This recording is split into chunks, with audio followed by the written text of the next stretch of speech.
மாணவ நண்பர்கள் அனைவருக்கும் வணக்கம். நான் உங்கள் பொன்வேல் பாண்டியன், நடப்பு நிகழ்வுகள் ஆசிரியர். இன்றைய தினம் பிப்ரவரி 16 மற்றும் 17 ஆகிய 2 தேதிகளுக்குரிய நடப்பு நிகழ்வுகளை டிஎன்பிஎஸ்சியோட புதிய பாடத்தின்படி பல்வேறு தலைப்புகளை நம்ம வழக்கம் போல சிறப்பான முறையில நம்ம தொகுத்து வழங்க போறோம். சரியா? அதே மாதிரி நிறைய திட்டங்கள், கேள்விகளும் தொடர்ந்து கேட்டுட்டே இருக்கும். தொடர்ந்து பதில்கள் சொல்லுங்க, ஃபாலோ பண்ணிட்டே இருங்க. சரிங்களா? ஆரம்பிக்கலாமா? இன்றைய தினம் பிப்ரவரி 16 மற்றும் 17 நடப்பு நிகழ்வுகள். ஃபர்ஸ்ட் பாயிண்ட் பாருங்கம்மா. தமிழக செய்தியில ஃபர்ஸ்ட் பாயிண்ட் பாருங்க. வளர்ச்சி ஒருங்கிணைப்பு மற்றும் கண்காணிப்பு குழு. சரி, அது ஷார்ட்டா என்ன சொல்லுவாங்க அப்படின்னா திஷா கமிட்டின்னு சொல்லுவாங்க. சரி, திஷா அப்படிங்கிறது என்ன ஃபுல் ஃபார்ம் பாருங்க. Disha stands for district development coordination and monitoring committee. சரியா? இதுதான் அந்த திஷா கமிட்டி சொல்லுவாங்க. தமிழ் அதுக்கு வளர்ச்சி ஒருங்கிணைப்பு மற்றும் கண்காணிப்பு குழுன்னு சொல்லுவாங்க. சரியா? இதற்கு எப்பவுமே யார் தான் தலைவராக இருப்பாங்க அப்படின்னு பார்த்தீங்கன்னா தமிழ்நாடு மாநில முதல்வர். அந்த வகையில தற்போது திஷா கமிட்டியின் தலைவராக இருப்பவர் மு.க. ஸ்டாலின் அவர்கள். மு.க. ஸ்டாலின் அவர்கள் 16வது சட்டப்பேரவையின் முதல்வர். அதையும் மறந்துடாதீங்க. கொளத்தூர் தொகுதியிலிருந்து தேர்ந்தெடுக்கப்பட்டவர். சரியா? சரி, பாருங்க. இந்த வளர்ச்சி ஒருங்கிணைப்பு மற்றும் கண்காணிப்பு குழுவின் மாநில அளவிலான 4வது கூட்டம் தலைமை செயலகத்தில் நடைபெற்றது. சரிங்களா? சரி, அந்த திட்டத்துல பாருங்க, அந்த கூட்டத்தின் போது மத்திய அரசின் ஊரக வளர்ச்சி அமைச்சகத்தால் தமிழ்நாட்டில் செயல்படுத்தப்படும் ஒரு 67 திட்டங்களை கண்காணிக்கவும் அவற்றை செயல்படுத்தவும் மாநில அளவிலான இந்த வளர்ச்சி ஒருங்கிணைப்பு மற்றும் கண்காணிப்பு குழு கூட்டம் நடத்தப்பட்டு வருகிறது. என்ன சொல்லியிருக்காங்கன்னா, கிட்டத்தட்ட மத்திய அரசின் ஊரக வளர்ச்சி அமைச்சகம் ஒரு 67 திட்டங்களை பாத்தீங்கன்னா தமிழ்நாடு அரசிற்கு செயல்படுத்திட்டு வராங்க. சரியா? அந்த திட்டங்களை கண்காணிப்பதற்காகவும், சரியா, அந்த திட்டங்களை செயல்படுத்தவும் மாநில அளவில் அமைக்கப்பட்ட ஒரு குழு. அந்த குழுவின் பேர் தான் என்னமா? திஷா கமிட்டி. அதற்கு தான் முதல்வர் அவர்கள் தலைவரா இருக்கிறாங்க. சரிங்களா? சரி, தொடர்ந்து பாருங்க என்னன்னு சொல்லி பார்க்கலாம். இந்த 4வது கூட்டத்தின் போது, சரி, அந்த திஷா கமிட்டியோட 4வது கூட்டத்தின் போது ஆய்விற்கு எடுத்துக்கொள்ளப்பட்ட மத்திய அரசின் திட்டங்கள். சரியா? 67 திட்டங்கள் இருந்தாலும் இப்ப ரேசனா நடைபெற்ற 4வது கூட்டத்துல முக்கியமான சில மத்திய அரசின் திட்டங்களை ஆய்வுக்கு எடுத்து, ஓகேவா, அதை பத்தி நிறைய என்ன பண்ணிருக்கிறாங்க, டிஸ்கஸ் பண்ணிருக்கிறாங்க. சரியா? அதுதான் செய்தித்தாளில் இடம்பெற்றது. அத்தனை திட்டங்களை நம்ம தனித்தனி நம்ம பார்க்க போறோம். சரியா? பாருங்க. பிரதம மந்திரியின் கிராம சாலை திட்டம். சரிங்களா? உங்களுக்கு தெரிஞ்சிருக்கும், பிரதான் மந்திரி கிராம் சதக் யோஜனான்னு சொல்லுவாங்க. இந்த திட்டம் முன்னாள் பிரதமர் அடல் பிகாரி வாஜ்பாய் அவருடைய பிறந்த நாளை முன்னிட்டு டிசம்பர் 25, 2000 மத்திய அரசால் ஆரம்பிக்கப்பட்டது. என்ன நோக்கம் சொல்லி பாருங்க. அனைத்து காலங்களிலும் ஆண்டு முழுவதும் உதவக்கூடிய வகையிலும் சிறு பாலங்கள் மற்றும் வடிகால் வசதியுடன் கூடிய சாலைகள் அமைக்க முன்னுரிமை அளிக்கப்படுகிறது. சரிங்களா? மொத்தத்துல கிராமங்களில் சூப்பரா ஒரு சாலை வசதி திட்டத்தை கொண்டு வர வேண்டும். அதுக்கான திட்டத்துக்கு தான் என்ன பேருமா? பிரதான் மந்திரி கிராம சாலை திட்டம். சரியா? தொடங்கப்பட்டது 2000ல. டேட் பாத்தீங்கன்னா கரெக்டா கிறிஸ்துமஸ் அன்னைக்கு. சரியா? யாருடைய பிறந்த நாள்? முன்னாள் பிரதமர் அடல் பிகாரி வாஜ்பாய் அவருடைய பிறந்த நாள். வாஜ்பாய் அவர்களுக்கு 2015ஆம் ஆண்டிற்கான பாரத் ரத்னா விருது வழங்கப்பட்டது. சரியா? நிறைய விஷயங்கள்ல அடல் பிகாரி வாஜ்பாய் அவர்கள் புகழ் பெற்றவங்க. சரியா? ஐநாவோட பொது சபையில் ஹிந்தியில் உரையாற்றிய ஒரு முக்கியமான பிரதமர், அதிக முறை உரையாற்றிய பிரதமர். அதே மாதிரி தங்க நாற்கர சாலை திட்டம் இந்தியாவில் செயல்படுத்திய ஒரு பாரத பிரதமர். கார்கில் போர் நடைபெறும் பொழுது இந்தியாவோட பிரதமர். இப்படி நிறைய விஷயங்களை அடல் பிகாரி வாஜ்பாய் அவர்கள் வந்திருப்பாங்க. அவங்களுக்கு தான் 2015ஆம் ஆண்டு குடிமக்களுக்கு வழங்கப்படும் உயரிய விருதான பாரத ரத்னா விருது வழங்கப்பட்டது. சரியா? அவர் பேர்ல தான் இந்த ஸ்கீம் இருக்குது. கவனமா இருங்க. அவரோட பிறந்த நாள்ல தான் இந்த திட்டம் தொடங்கப்பட்டுள்ளது. அடுத்து ஆய்வுக்கு எடுத்துக்கொள்ளப்பட்ட முக்கியமான ஒரு திட்டம் பாருங்க. பிரதம மந்திரியின் ஊரக குடியிருப்பு திட்டம். சரியா? ஊரக குடியிருப்பு திட்டம். சரியா? பாருங்கம்மா. PMAY. சரிங்களா? PMAY பாருங்க 2016. ஓகேவா? இது 6 போட்டிருக்கணும். ஓகேவா? ஏப்ரல் 1, 2016 அன்று தொடங்கப்பட்டது. இந்த திட்டம் ஊரக வளர்ச்சித்துறை அமைச்சகத்தால் தொடங்கப்பட்டது. அது இந்த PMAYல 2 திட்டம் இருக்கு. சரியா? PMAY அப்படிங்கிறது பாத்தீங்கன்னா 2 திட்டங்கள். அதுல ஒண்ணு பாத்தீங்கன்னா PMAY யூன்னு போட்டிருப்பாங்க. சரியா? இது 2015ஆம் ஆண்டு தொடங்கப்பட்டது. சரிங்களா? அடுத்து பிரதான் மந்திரி ஆவாஸ் யோஜனா ஆர் போட்டிருப்பாங்க. R for rural. இது 2016ஆம் ஆண்டு தொடங்கப்பட்டது. அதாவது கிராமங்களையும் நகர்ப்புறங்களையும் அனைவருக்கும் வீடு வழங்க வேண்டும். அதற்கான திட்டம் தான் என்ன திட்டம்? பிரதான் மந்திரி ஆவாஸ் யோஜனா. சரியா? இந்த திட்டம் ஊரக வளர்ச்சித்துறை அமைச்சகத்தால் தொடங்கப்பட்டது. இதுல முதலில் 2015ஆம் ஆண்டு நகர்ப்புறத்திலும், சரியா, அதற்கடுத்து 2016ஆம் ஆண்டில் கிராமப்புறங்களிலும் இந்த திட்டம் தொடங்கப்பட்டது. இதையும் அந்த திசா கமிட்டி ஆய்விற்கு எடுத்துக்கிறாங்க. ஓகேவா? நெக்ஸ்ட் அடுத்து வேற என்ன திட்டம் சரியா ஆய்விற்கு எடுத்துக்கொள்ளப்பட்டது அப்படின்னு சொல்லி பார்த்தீங்கன்னா தேசிய வேளாண் வளர்ச்சி திட்டம் சரியா ராஷ்டிரிய கிருஷி விகாஸ் யோஜனா. எப்பவுமே மத்திய அரசு திட்டங்கள் ஒரிஜினல் பேரும் தெரிஞ்சிருக்கணும், நம்ம என்ன பேர் சொல்றோம் அதையும் தெரிஞ்சுக்கணும், ஷார்ட் ஃபார்மும் தெரிஞ்சுக்கணும் சரியா. RKVY சொல்ற ராஷ்டிரிய கிருஷி விகாஸ் யோஜனா என்பது விவசாயம் மற்றும் தொடர்புடைய துறைகளில் விவசாயம் மற்றும் அதனுடன் தொடர்புடைய அந்த அலைடு செக்டார் அப்படின்னு சொல்லுவாங்கல்ல தொடர்புடைய துறைகளில் பொது முதலீட்டை அதிகரிக்க மாநிலங்களை ஊக்குவிக்கும் ஒரு திட்டம் ஆகும். இதெல்லாம் ஷார்ட்டா நான் சொல்லிட்டு இருக்கிறேன். இந்த திட்டத்தை பத்தி தனித்தனியா ஒவ்வொரு தினமும் ஒரு திட்டங்களை பெருசா நம்ம ஃபியூச்சர்ல பார்ப்போம் சரியா. சரி, இந்த திட்டம் 2007-2008 ஆண்டில் வேளாண் மற்றும் விவசாயிகள் நலத்துறையால் சரியா தொடங்கப்பட்டது. ரொம்ப முக்கியமான திட்டம், கவனமா இருங்க. தேசிய வேளாண் வளர்ச்சி திட்டம். அடுத்தாப்புல துளி நீர் அதிக பயிர் திட்டம் சரியா ஒரு துளி நீரையும் அதிக அளவு பயிர்களை விளைவிக்க வேண்டும். அதற்காக மத்திய அரசு தொடங்கிய திட்டம் தான் திட்டம் துளி நீர் அதிக பயிர் திட்டம். பெர் டிராப் மோர் கிராப் அப்படி சொல்லுவாங்க. இதான் PDMC சரி. It's a government program that promotes micro irrigation சரி அதாவது இந்த சிறிய அளவிலான இந்த நுண்ணீர் பாசன வசதிகளை சரியா மேம்படுத்துவதற்கான ஒரு திட்டம் தான திட்டம் இந்த துளிநீர் அதிக பயிர் திட்டம் சரியா. It's part of Pradhan Mantri Krishi சிஞ்சாயி Yojana. இந்தியாவில் சொட்டு நீர் பாசனத்தை மேம்படுத்துவதற்காக மத்திய அரசால் தொடங்கப்பட்ட ஒரு முக்கியமான ஒரு திட்டம் இந்த PMKSY என்று அழைக்கப்படும் பிரதான் மந்திரி கிருஷி சிஞ்சாய் யோஜனா. இந்த திட்டத்தின் ஒரு பகுதியாக தான் இந்த துளிநீர் அதிக பயிர் திட்டம் தொடங்கப்பட்டுள்ளது. இதையும் பார்த்தீங்கன்னா திஷா கமிட்டி ஆய்விற்கு எடுத்து வச்சுக்கிறாங்க. ஓகேவா. நெக்ஸ்ட் அடுத்ததாக இன்னொரு முக்கியமான திட்டம் பாருங்கம்மா, பிரதான் மந்திரி மாத்ரு வந்தனா யோஜனா. பிரதான் மந்திரி மாத்ரு வந்தனா யோஜனா சரி பாருங்க தமிழ்ல பாருங்க, பிரதம மந்திரியின் அன்னை பாதுகாப்பு திட்டம். அன்னை பாதுகாப்பு திட்டம் பிரதான் மந்திரியின் மாத்ரி வந்தனா யோஜனா என்று அழைக்கப்படுகிறது. தமிழ்ல நம்ம என்ன பேர் சொல்றோம், பிரதான் மந்திரி அன்னை பாதுகாப்பு திட்டம். மத்திய அரசு வச்ச பேரு PMMVY பிரதான் மந்திரி மாத்ரு வந்தனா யோஜனா சரியா. ஸ்டார்டிங்ல இதுக்கு என்ன பேர் வச்சிருந்தாங்க அப்படின்னு பார்த்தீங்கன்னா முன்பு இந்திரா காந்தி மாத்ரித்வா சக்யோக் யோஜனா என அறியப்பட்டது சரி அழைக்கப்பட்டது. அதுக்கப்புறம் இந்த பேரை மாத்திருக்கிறாங்க சரிங்களா. இதோட நோக்கம் என்ன சொல்லி பாருங்க, இது இந்திய அரசாங்கத்தால் நடத்தப்படும் ஒரு மகப்பேறு நன்மை திட்டம் சரியா. மகப்பேறு நன்மை திட்டம் தான் இந்த பிரதான் மந்திரி மாத்ரு வந்தனா யோஜனா சரியா. இதை பத்தி நம்ம தனியா டீட்டெயிலா ஃபுல்லா பெருசா பார்க்க போறோம். இப்போதைக்கு இந்த திஷா கமிட்டி எதெல்லாம் பார்த்தீங்கன்னா ஆய்விற்கு எடுத்துட்டு இருக்காங்க, அது என்ன நோக்கத்தோட தொடங்கப்பட்டது இந்த திட்டம், அது மட்டும் நம்ம இப்போதைக்கு பார்த்தா போதும் சரியா. சரி, இது முதலில் 2010 தொடங்கப்பட்டது சரி. 2017 தான் இந்த திட்டம் பிரதான் மந்திரி மாத்ரு வந்தனா யோஜனாங்கிற பேர்ல மாற்றம் செய்யப்பட்டது. இந்த திட்டம் பெண்கள் மற்றும் குழந்தைகள் மேம்பாட்டு அமைச்சகத்தால் செயல்படுத்தப்பட்டு வருகிறது சரிங்களா. அடுத்ததா இன்னொரு திட்டம், முக்கியமான திட்டம் பாருங்க, UDID அப்படி சொல்லக்கூடிய மாற்றுத்திறனாளிகளுக்கான தனித்துவம் வாய்ந்த அடையாள அட்டை சரியா. அதோட ஃபுல் ஃபார்ம் பாருங்க, யூனிக் டிசபிலிட்டி ஐடி கார்டு அப்படி சொல்லுவாங்களா. அது 2005 ஆண்டு முதல் மத்திய அரசினால் வழங்கப்பட்டு வருகிறது. மாற்றுத்திறனாளிகளுக்கான ஒரு தேசிய முக்கியத்துவம் வாய்ந்த ஒரு தனித்தன்மை வாய்ந்த ஒரு ஐடி கார்டு, அதோட பேர் தான் UDID. எப்ப தொடங்கி இருக்கிறாங்க, 2005 ஆண்டு. தகவல் அறிவு உரிமை சட்டம் 2005, NDRF சட்டம் 2005, NREGA தேசிய ஊரக வேலை உறுதி சட்டம் 2005. அதே 5ல எந்த ஐடி கார்டு வந்திருக்கு, UDID சரியா. அடுத்து மத்திய சமூக நீதி மற்றும் அதிகாரம் அளிப்பு துறையினால் மாற்றுத்திறனாளிகளுக்கு இந்தியா முழுவதும் தனித்துவம் வாய்ந்த இந்த அடையாள அட்டை வழங்கப்பட்டு வருகிறது. அதோட ஃபுல் ஃபார்ம் தான் இதுல கொடுத்துருக்கோம், பாத்துக்கோங்க. அடுத்ததாக பாருங்கம்மா, எந்த அமைச்சகம் இதை செயல்படுத்துறாங்க அப்படிங்கிறத கொஞ்சம் பார்த்துக்கோங்க சரியா. நெக்ஸ்ட் அடுத்ததாக சரி ஓகே. அப்போ இந்த திட்டங்கள் எல்லாமே முதல்வர் தலைமையிலான திஷா கமிட்டியினால் ஆய்விற்கு எடுத்துக்கொள்ளப்பட்ட திட்டங்கள். எத்தனாவது கூட்டத்துல, 4வது கூட்டம் நடைபெற்ற இடம் சென்னையில் இருக்கிற தலைமை செயலகம் சரிங்களா. கவனமா இருங்க, ரொம்ப முக்கியமான திட்டமா விட்டுறாதீங்க.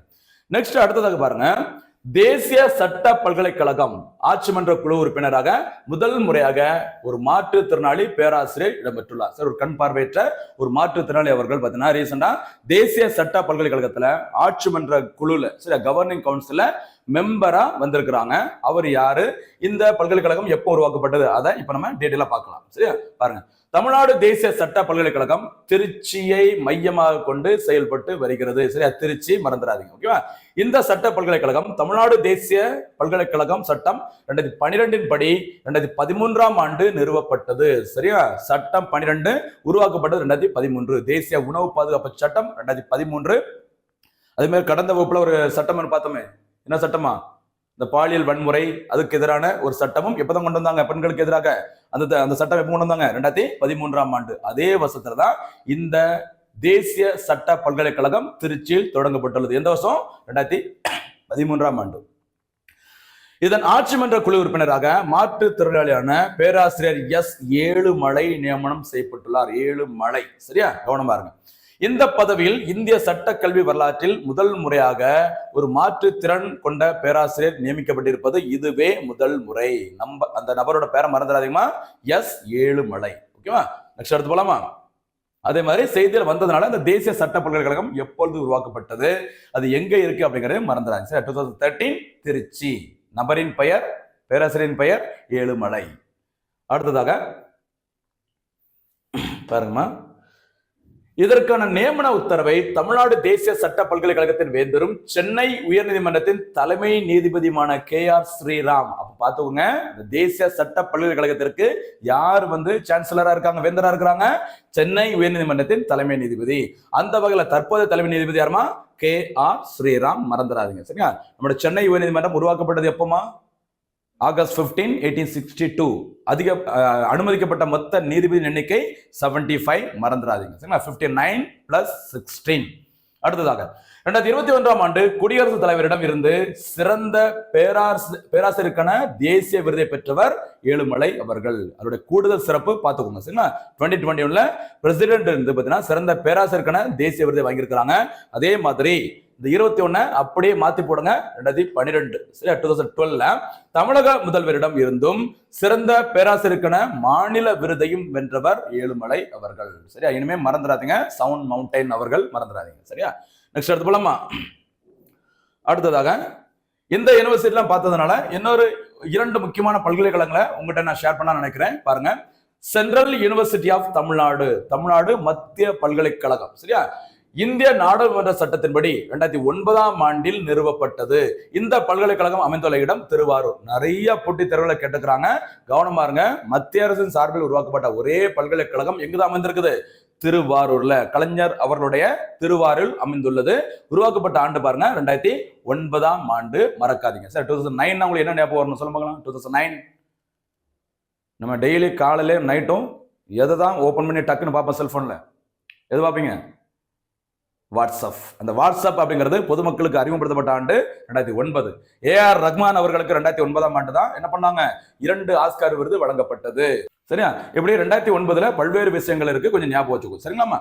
அடுத்து மத்திய செம்மொழி தமிழாய்வு நிறுவனம் அமைந்துள்ள இடம் சென்னை பெரும்பாக்கம். இதுவும் நம்ம நிறைய வாட்டி பார்த்துட்டோம். சரியா, தமிழ் மொழிக்கு செம்மொழி தஸ்து அக்டோபர் 12, 2004ஆம் ஆண்டு வழங்கப்பட்டது.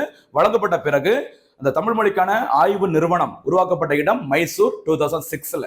2008ஆம் ஆண்டு அந்த மத்திய செம்மொழி தமிழாய்வு நிறுவனம் எங்கு இடமாற்றம் செய்யப்பட்டது, சென்னையில் உள்ள பெரும்பாக்கம். கண்டிப்பா எனக்கு தெரிஞ்சு இந்த மத்திய செம்மொழி தமிழாய்வு நிறுவனம், அடுத்து தமிழ்நாடு மத்திய பல்கலைக்கழகம், இப்போ கொஞ்சம் முன்னாடி பார்த்தா தேசிய சட்ட பல்கலைக்கழகம். இந்த 3 பத்தி எப்பவுமே எக்ஸாம்ல கேட்பாங்க. இது கூட சேர்ந்து 100% கேரண்டியா இன்னொரு கேள்வி என்ன கேட்பாங்க அப்படின்னா, தமிழ்நாட்டில் அமைந்துள்ள முக்கியமான பல்கலைக்கழகம். சரி, பாரதியார், பாரதிதாசன், மனோன்மணி சுந்தரனார் பல்கலைக்கழகம் இதெல்லாம் எங்க இருக்கு, அன்னை தெரசா பல்கலைக்கழகம் எப்போ உருவாக்கப்பட்டது, இதெல்லாம் கொஞ்சம் பார்த்துக்கோங்க. பல்கலைக்கழகங்கள்ல இருந்து எப்பவுமே ஒரு கேள்வி 100% வரும். சரியா, அடுத்ததாக சரியா, கீழடியில் திறந்தவெளி அருங்காட்சியகம். சரிங்களா, பாருங்க, சிவகங்கை மாவட்டம் சரிங்களா திருப்புவனம் அருகே உள்ள கீழடியில் திறந்தவெளி அருங்காட்சியகம் அமைக்க தமிழக முதல்வர் மு க ஸ்டாலின் அவர்கள் அண்மையில் காணொலி வாயிலாக அடிக்கல் நாட்டினார். ஓகேவா, சரிங்களா? அந்த இடத்தோட பேர் பார்த்துக்கோமா கீழடி. அந்த கீழடி தான் மெயினான இடம். அதை சுற்றி இருக்கிற சின்ன சின்ன கிராமங்கள் எதெல்லாம் பார்த்தீங்கன்னா, ஒண்ணு மணலூர், அடுத்து கொந்தகை, அடுத்து அகரம் ஆகிய பகுதிகளில் தொல்லியல் துறையின் மூலம் இதுவரை 9 கட்ட அகழாய்வு பணிகள் நடைபெற்றுள்ளது. ஓகேவா? தற்போது 10ஆம் கட்ட அகழாய்வு பணிகள் நடைபெற்று வருகிறது. இதிலிருந்து கிடைச்ச பொருட்களை காட்சிப்படுத்துவதற்காக ஒரு கீழடி திறந்தவெளி அருங்காட்சியகம் அமைப்பதற்கான அடிக்கல் சமீபத்தில் நாட்டப்பட்டுள்ளது. எந்த மாவட்டத்திலமா? எந்த மாவட்டம்? சிவகங்கை. சரிங்களா? பாருங்க, ஒரு தொல்லியல் துறை மேற்கொள்ளும் அகழ்வு ஆராய்ச்சி பணிகள் அப்படின்னா என்னமா? கீழே இருக்கிற மண்ணை தோண்டி ஏதோ ஒண்ணு கண்டுபிடிக்கிறது. சரியா? இந்த இடங்களோட பேரை பாருங்க. கீழடி, கீழே. சரிங்களா? இந்த கையை செகண்ட் நேம் வச்சுக்கோங்க. கீழே கையை விட்டு மணலை அள்ளவும் அல்லது அகரவும் அப்படின்னு நினைச்சுக்கோங்க. இது எல்லாமே எங்க இருக்குது? சிவகங்கை மாவட்டத்துல இருக்கு. சரிங்களா? அடுத்து போலாமா? அடுத்து பாருங்க, தேசிய செய்திகள்ல ஒரு முக்கியமான ஒரு தினம் உலக ஹிந்தி தினம். சரி, உலக ஹிந்தி தினம் 2025. சரி, ஜனவரியில நம்ம பார்த்திருக்கோம். ரீசெண்டா அது தொடர்பான ஒரு மாநாடு நடந்திருக்கு. அதனால மறுபடியும் அகைன் நம்ம பார்க்கலாம். சரியா? உலக ஹிந்தி தினம் ஜனவரி 10 அன்று கடைபிடிக்கப்படுகிறது. விஸ்வ ஹிந்தி தினம் சொல்லுவாங்க. சரி, மத்திய அரசுக்கு வச்ச பேரு விஸ்வ ஹிந்தி திவாஸ். ஓகேவா? முதல் முறையாக கடைபிடிக்கப்பட்ட ஆண்டு 2006ஆம் ஆண்டு. 2006னா உங்களுக்கு என்ன ஞாபகம் வரணும்? 2006 அப்படின்னா ப்ளூட்டோ அப்படிங்கிறது குள்ளக்கோள், இந்த டுவார்ஃப் பிளானட் சொல்லுவாங்கல்ல, குள்ளக்கோள் என்று அறிவிக்கப்பட்டது 2006. சரியா? Saddam Hussein. சரியா? சதாம் ஹுசைன் உங்களுக்கு தெரிஞ்சு நினைக்கிறேன். அவரை தூக்கில போட்ட நாளும் வருஷம் 2006 தான். சரி, அது எப்படி ஞாபகம் வைக்க சொல்லியிருக்கோம் அப்படின்னா, ப்ளூட்டோ அப்படிங்கிற ஒரு கோள். சரியா? சதாம் ஹுசைன் அடிச்ச அந்த 2006 எங்க போய் விழுந்துச்சு? ப்ளூட்டோல போய் விழுந்துச்சு. சதாம் ஹுசைனை போட்டு தந்ததும் 2006. அதே 2006 தான் ப்ளூட்டோ குள்ளக்கோள் என்று அறிவிக்கப்பட்டது. சரிங்களா? கவனமா இருங்க. அதே 2006 தான் ட்விட்டர் அறிமுகப்படுத்தப்பட்டது. இன்னைக்கு நம்ம எக்ஸ்ன்னு சொல்றோம்ல, அந்த ட்விட்டர் அறிமுகப்படுத்தப்பட்டதும் 2006. ஓகேவா? அடுத்து உலக கல்வி தினம் நியூயார்க் நகரில் கொண்டாடப்பட்டது. சரிங்களா? ஞாபகம் வச்சுக்கோங்க, மறக்காதீங்க. ஓகேவா? சரி, உலக ஹிந்தி தினம். சரி, உலக ஹிந்தி தினம். இந்த மாநாட்டின் மைய கருத்து தீம் என்ன அப்படின்னு சொல்லி பார்த்தீங்கன்னா, பன்மொழி மற்றும் வெளிநாடுகளில் ஹிந்தியை ஊக்குவித்தல். ஏற்கனவே ஹிந்தி வச்சு தமிழ்நாட்டுல 1008 பிரச்சனைகள் வரப்போகுது. இந்த மும்மொழி கொள்கையை தமிழ்நாடு அரசு பயங்கரமா எதிர்க்கிறாங்க. பல அரசியல் கட்சி தலைவர்களும் மும்மொழி கொள்கையை, 3வது தேசிய கல்விக் கொள்கையில மும்மொழி கொள்கைக்கு முக்கியத்துவம் கொடுத்திருக்காங்க. அதை நாங்க ஏத்துக்க முடியாது அப்படின்னு சொல்லிட்டு தமிழ்நாடு அரசு அறிவிச்சுக்கிறாங்க. இதுக்கு நடுவில் பார்த்தீங்கன்னா, பன்மொழி மற்றும் வெளிநாடுகளில் ஹிந்தியை ஊக்குவித்தல் அப்படிங்கிற தலைப்புல உலக ஹிந்தி தினம் எங்கு கொண்டாடப்பட்டது? ஐநாவின் அந்த ஹெட் குவார்டர்ஸ் இருக்கிற நியூயார்க் நகரில் கொண்டாடப்பட்டது. சரிங்களா? இந்த நிகழ்ச்சிகள் யார் கலந்துட்டு இருக்கான்னு சொல்லி பாருங்க. மத்திய பெண்கள் மற்றும் குழந்தைகள் மேம்பாட்டு இணை அமைச்சர் சாவித்ரி தாக்கூர். சரிங்களா? ஏற்கனவே நம்ம இவங்களை பத்தி நம்ம பார்த்திருக்கோம், உங்களுக்கு தெரிஞ்சிருக்கும். சரிங்களா? அடுத்து ஐநாவின் அதிகாரப்பூர்வமற்ற மொழிகளின் பட்டியலில் ஹிந்தியும் ஏற்கனவே சேர்க்கப்பட்டுள்ளது. ஞாபகம், ஹிந்தி ஐநாவோட அபிஷியல் லாங்குவேஜ் எதெல்லாமா? ஹிந்தி ஐநாவோட அபிஷியல் லாங்குவேஜ் அப்படிங்கிறது ABC. வேற என்ன சொல்லுவாங்க? FRS. சரிங்களா? A for Arabic, B for Britain என்ன பேசுவாங்க? இங்கிலீஷ் தான் பேசுவாங்க. சரியா?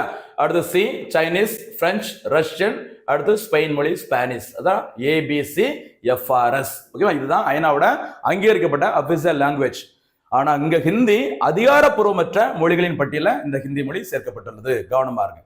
ஏன் வந்துட்டு இந்த உலக ஹிந்தி தினம் ஜனவரி 10ஆம் தேதி கொண்டாடுறாங்க அப்படின்னு பாத்தீங்கன்னா, முதல் உலக ஹிந்தி மாநாடு ஜனவரி 10, 1975 இந்திரா காந்தி அம்மையார் பிரதமராக இருக்கும்போது மகாராஷ்டிரா மாநிலம் நாக்பூரில் நடைபெற்றது. சரியா?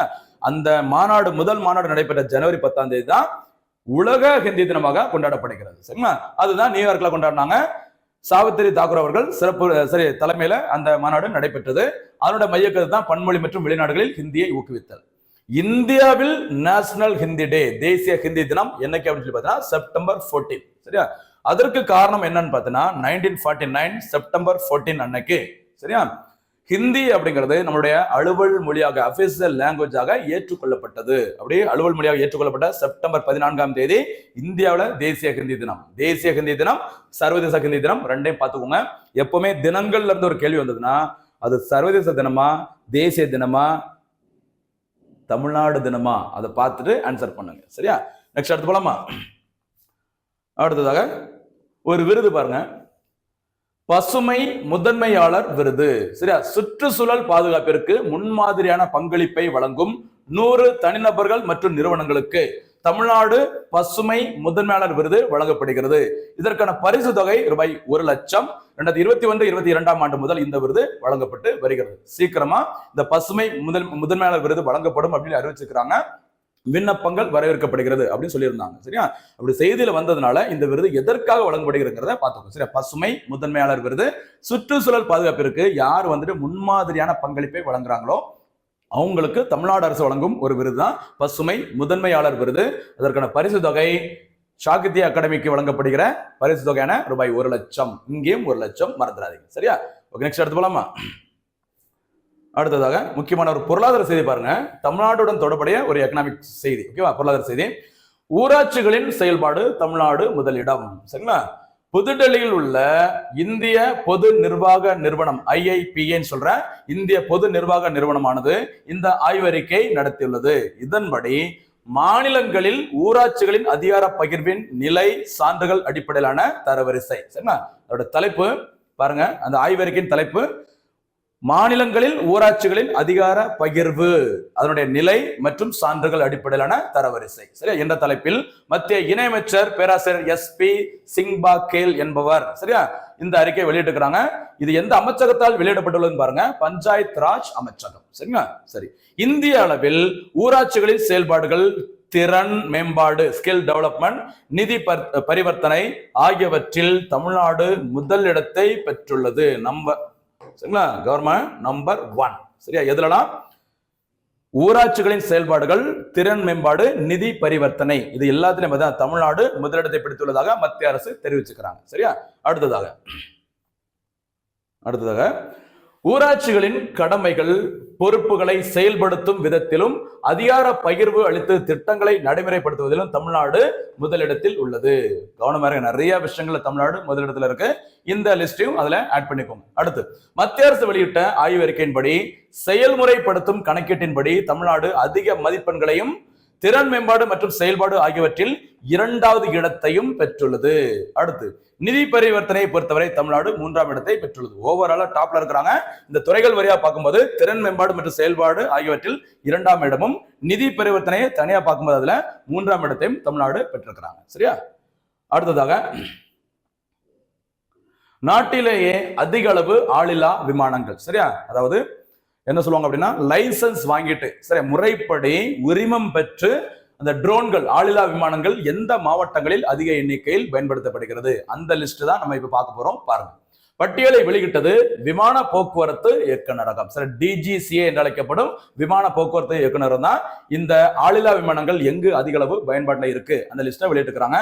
இதுல முதலிடத்தில் உள்ளது டெல்லி. சரி, டெல்லி தான் டாப்ல இருக்கிறாங்க. சரிங்களா, டெல்லி தான் டாப்ல இருக்க முக்கியமான சிட்டி இந்தியாவோட மேப்பை பொறுத்த வரைக்கும். சரியா, 2ஆம் இடத்துல தமிழ்நாடு, அடுத்து மகாராஷ்டிரா, அடுத்து ஹரியானா வந்திருக்குது. சரிங்களா, முதல் 3 இடங்களை பார்த்துக்கோங்க, மறந்துடாதீங்க. சரி, டெல்லி அப்படி நேர கீழே வந்தீங்கன்னா தமிழ்நாடு, அப்புறம் பார்த்தீங்கன்னா இங்க வருதுமா மகாராஷ்டிரா. சரிங்களா, மறக்காதீங்க. அடுத்தாப்புல ஹரியானா. ஓகேவா, நெக்ஸ்ட் அடுத்து போலாமா? அடுத்ததாக 2030ஆம் ஆண்டிற்குள் 9 லட்சம் கோடி ஜவுளி ஏற்றுமதி. சரியா, டெல்லியில் உள்ள பாரத் மண்டபத்தில் 120 நாடுகள் பங்கேற்ற ஜவுளி தொடர்பான பேரை பார்த்துக்கோங்க, பாரத் டெக்ஸ். சரியா, பாரத் டெக்ஸ் 2025. சரிங்களா, எங்கு நடைபெற்றது? டெல்லியில் உள்ள பாரத் மண்டபம். 18வது G20 மாநாட்டை 2023ஆம் ஆண்டு இந்தியாவின் தலைமையில் நடைபெற்றது. அந்த மாநாடு நடைபெற்ற இடமும் இதுதான், இந்த பாரத் மண்டபம் தான். அதே பாரத் மண்டபத்துல பாரத் டெக்ஸ் அப்படிங்கிற பேர்ல ஒரு ஜவுளி தொடர்பான ஒரு சர்வதேச கண்காட்சி நடைபெற்றுள்ளது. சரிங்களா, பிப்ரவரி 14 முதல் 17 வரை நடைபெற உள்ளது. 2025ஆம் ஆண்டு பொது பட்ஜெட்டில் பருத்தி உற்பத்தி திறனை அதிகரிப்பதற்காக, குறிப்பாக நீண்ட இலை பருத்தி ரகத்தின் உற்பத்தி அதிகரிக்க 5 ஆண்டுகால பருத்தி இயக்கம் அறிவிக்கப்பட்டது. சரிங்களா, அதுவும் இந்த மாநாட்டில் பேசியிருக்கிறாங்க, கவனமா இருங்க. அதன்படி தேசிய பருத்தி தொழில்நுட்ப இயக்கத்திற்கு ரூபாய் 500 கோடி ஒதுக்கீடு செய்யப்பட்டுள்ளது. சரியா, தற்போது இந்தியா ஜவுளி ஏற்றுமதியில் உலகில் 6வது இடத்தில் உள்ளது. கரண்ட் அஃபேர்ஸ் கலந்த ஜியோகிராபி, கவனமா இருங்க, எக்கனாமிக்ஸ்ல இது வரும். சரியா, சரி, எத்தனை இடம்? 6வது இடம். அடுத்ததாக ஜவுளித்துறை மூலம் மொத்தம் 3 லட்சம் கோடி ரூபாய் அளவிற்கு இந்தியா தற்போது ஏற்றுமதி செய்யறாங்க. சரியா, இந்த 3 லட்சம் கோடியை 2030ஆம் ஆண்டிற்குள் 3 மடங்காக உயர்த்தி 9 லட்சம் கோடி ரூபாய்க்கு ஏற்றுமதி செய்ய இலக்கு நிர்ணயிக்கப்பட்டுள்ளது. அப்ப ஜவுளித்துறை மூலம் நம்ம எவ்வளவு வந்து ஏற்றுமதி பண்றோம், எக்ஸ்போர்ட் பண்றோம், 3 லட்சம் கோடி வரைக்கும். சரி, அதை 9 லட்சம் கோடியாக எந்த ஆண்டுக்குள்ள மாற்ற வேண்டும், 2030 ஆண்டிற்குள்ள மாற்ற வேண்டும், உயர்த்த வேண்டும். அதுதான் மத்திய அரசின் இலக்கு. சரியா? அடுத்து, நாட்டின் மொத்த உற்பத்தியில் இந்த ஜவுளித்துறையின் பங்கு பார்த்தீங்கன்னா 11% இருக்குது. இதையும் மறந்துடாதீங்க, ரொம்ப ரொம்ப முக்கியமானது. சரிங்களா? அடுத்து போலாமா? அடுத்ததாக முக்கியமான ஒரு மாநாடுகள் பாருங்க. 8வது இந்திய பெருங்கடல் மாநாடு. சரியா? இந்திய பெருங்கடல் மாநாடு ஓமன் நாட்டில் உள்ள மஸ்கட் நகரில் தொடங்கியுள்ளது. சரியா? எந்த இடமா? ஓமன் நாடு, அங்க இருக்கிற மஸ்கட் நகரில் 8வது இந்திய பெருங்கடல் மாநாடு நடைபெற்றுள்ளது. ஓகேவா? இதனுடைய மைய கருத்து தீம் பாருங்க, கடல்சார் கூட்டாண்மையின் புதிய எல்லைகளுக்கான பயணங்கள். சரிங்களா? இப்போ ரீசனா குரூப் ஏல கூட ஒரு மைய கருத்தை கேட்டிருந்தாங்க. சரியா? அதனால இனிமே இந்த மைய கருத்துக்களுக்கும் முக்கியத்துவம் கொடுக்கணும், கவனமா இருக்கு. சரியா? இந்திய வெளியுறவுத்துறை அமைச்சர் எஸ் ஜெய்சங்கர் இந்த 8வது இந்திய பெருங்கடல் மாநாட்டில் கலந்து கொண்டார். சரிங்களா? அதே மாதிரி முக்கியமான 2 மாநாடுகள் அடுத்தடுத்து ஒரு 2-3 மாதங்கள்ல தொடர்ந்து நடைபெற உள்ளது. அதுல முக்கியமான மாநாடு பிம்ஸ்டெக் மாநாடு. வங்காள விரிகுடாவை சுத்தி இருக்கிற ஒரு 7 நாடுகளை கொண்ட ஒரு கூட்டமைப்பு தான் பிம்ஸ்டெக். சரியா? இந்த பிம்ஸ்டெக் அமைப்பு 2025ஆம் ஆண்டு மாநாடு எங்கு நடைபெற உள்ளது? தாய்லாந்தின் தலைநகரம் பாங்காங்கில் நடைபெற உள்ளது. இதற்கு தற்போது தலைமை பொறுப்பை ஏற்றுள்ள நாடு எது என்பதுனா வங்கதேசம். அதே மாதிரி பிரிக்ஸ் மாநாடு. சரியா? பிரிக்ஸ் மாநாடு 2025ஆம் ஆண்டு எங்கு நடைபெற உள்ளதுன்னு பாத்தீங்கன்னா பிரேசில் நாட்டில் நடைபெற உள்ளது. சரிங்களா? இந்த எல்லா அமைப்புகளும் ஒவ்வொரு நாளும் நம்ம தனித்தனியா பார்க்க போறோம். இந்த கரண்ட் அஃபேர்ஸ்ல வரும்போது வாட் இஸ் வாட் மட்டும் நம்ம பார்க்கலாம். மற்றபடி எனக்கு பிளான் இருக்குது, ஒவ்வொரு அமைப்புகள், ஒவ்வொரு விருதுகள் அப்படின்னு சொல்லிட்டு தனித்தனி டாபிக்ல நம்ம ஃபியூச்சர்ல டெய்லி ஒன்னொன்னா நம்ம பார்க்க போறோம். சரியா? இப்போதைக்கு இதை பார்த்துக்கோங்க. உங்களுக்கு ஆர்வம் இருந்ததுன்னா இப்பவே அதை என்ன பண்ணிக்கோங்க, எக்ஸ்ட்ரா பாயிண்ட்ஸ் எல்லாம் கலெக்ட் பண்ணி நோட் பண்ணுங்க. சரிங்களா? அடுத்து போலாமா? நெக்ஸ்ட் அடுத்து உலக பாதுகாப்பு மாநாடு. சரியா? 2025ஆம் ஆண்டிற்கான உலக பாதுகாப்பு மாநாடு ஜெர்மனி நாட்டின் சரி அந்த மியூனிச் அல்லது மியூனிக் சொல்லுவாங்க நகரில் நடைபெற்றது. இந்திய வெளியுறவுத்துறை அமைச்சர் எஸ் ஜெய்சங்கர் கலந்து கொண்டார். சரியா? ஜெய்சங்கர் எல்லா நாடுகளும் சுற்றுப்பயணம் மேற்கொண்டு அப்படி ரவுண்ட் சைட்ஸ் இருக்கிறாரு. சரியா? பாத்துக்கோங்க, எஸ் ஜெய்சங்கர் வெளியுறவுத்துறை அமைச்சர். அடுத்து, ஜெர்மனியின் தற்போதைய பிரதமராக இருப்பவர் யார்? ஓலாஃப் ஷோல்ஸ் என்பவர் தான் தற்போது அங்க பிரதமராக இருக்கிறாங்க. ஓகேவா? நெக்ஸ்ட் அடுத்து போலாமா? அடுத்து கடைசியாக தினம் ஒரு திட்டம். சரிங்களா? முதல்வரின் காக்கும் கரங்கள் திட்டம். இது நம்ம ஏற்கனவே நம்ம பார்த்திருக்கோம், உங்களுக்கு தெரிஞ்சுக்கணும்னு நினைக்கிறேன். இது ஏன் இன்றைய தினம் சொல்றேன் அப்படின்னா அதுல ஒரு சிறப்பு இருக்கு. சரிங்களா? பாருங்க, முதல்வரின் மருந்தகம் மற்றும் முதல்வரின் காக்கும் கரங்கள் ஆகிய திட்டங்களை கடந்த ஆண்டு சுதந்திர தின உரையில் ஆகஸ்ட் 15, 2024 சுதந்திர தின உரையில் முதல்வர் மு.க. ஸ்டாலின் அறிவித்தார். சரிங்களா? இந்த முதல்வரின் காக்கும் கரங்கள் திட்டத்தின் முக்கியமான நோக்கம் முன்னாள் படை வீரர்கள், சரிங்களா, அவர்தம் கைம்பெண்களின் நலனுக்காக முதல்வரின் காக்கும் கரங்கள் என்ற புதிய திட்டம் அறிமுகப்படுத்தப்பட்டுள்ளது. சரிங்களா? முன்னாள் படை வீரர்களின் வாழ்க்கை தரத்தை மேம்படுத்தவும், சுயதொழில் தொடங்கவும், வங்கிகள் மூலம் ரூபாய் 1 கோடி வரை கடன் உதவி பெறுவதற்கு இந்த முதல்வரின் காக்கும் கரங்கள் திட்டம் வழிவகை செய்கிறது. சரிங்களா? முக்கியமானதுமா ஓய்வு பெற்ற வீரர்கள், சரிங்களா, காயமடைந்து ஓய்வு பெற்ற வீரர்கள் அவங்க கூட இந்த லிஸ்ட்ல இருப்பாங்க. சரிங்களா? ஒருவேளை அவர் உயிரோட இல்லைன்னா அவருடைய மனைவி அந்த கைம்பெண்கள் அவங்களுக்கு உதவுற மாதிரி ரூபாய் 1 கோடி வரைக்கும் கடன் உதவி வழங்கும் திட்டம் தான் முதல்வரின் காக்கும் கரங்கள் திட்டம். 2024 அந்த நம்ம சுதந்திர தின உரையில முதல்வர் ஸ்டாலின் அவர்களால் அறிவிக்கப்பட்ட திட்டம். அது கூட சேர்த்து அறிவிக்கப்பட்ட இன்னொரு திட்டம் முதல்வரின் மருந்தகம் திட்டம். இதுவும் நம்ம நிறைய வாட்டி பார்த்துட்டோம், அதனால திருப்பி அதை சொல்ல வேண்டியதில்லை. ஓகேவா?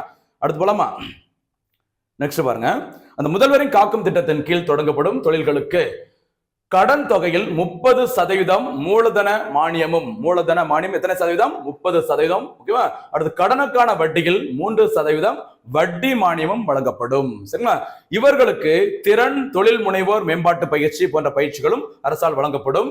இந்த திட்டத்தின் கீழ் முன்னாள் படை வீரர்கள், மறுமணம் ஆகாத கைம்பெண்கள், படை பணியின் போது உயிர் நீத்த படை வீரர்களின் கைம்பெண்கள், முன்னாள் படை வீரரை முற்றிலும் சார்ந்திருக்கும் திருமணமாகாத மகள் அல்லது கைம்பெண் மகள், சரி, திருமணம் ஆகாத மகன் மகள், ஓகேவா, ஆகியோர் தங்களது விண்ணப்பங்களை இணையதளம் மூலம் பிப்ரவரி 17, அதாவது இன்றைய தினம், இப்ப சொல்ற எதுக்கு தெரியுதா, இந்த திட்டத்தை ஏற்கனவே பார்த்திருந்தாலும் இன்றைய தினம் சொல்றதுக்கு காரணம், இந்த திட்டத்தில் சேருவதற்கான விண்ணப்பங்கள் எந்த தேதியிலிருந்து, சென்னையில இருக்கிறவங்க ஒவ்வொரு மாவட்டங்களும் வேற வேற டேட் சொல்லிக்கிறாங்க. அந்த வகையில் சென்னையில் இருக்கிறவங்களுக்கு பிப்ரவரி 17, 2025 முதல், அதாவது இன்றைய தினம் முதல் இதற்கான விண்ணப்பங்களை இணையதளம் மூலம் வழங்கலாம் அப்படின்னு சொல்லியிருக்கிறாங்க.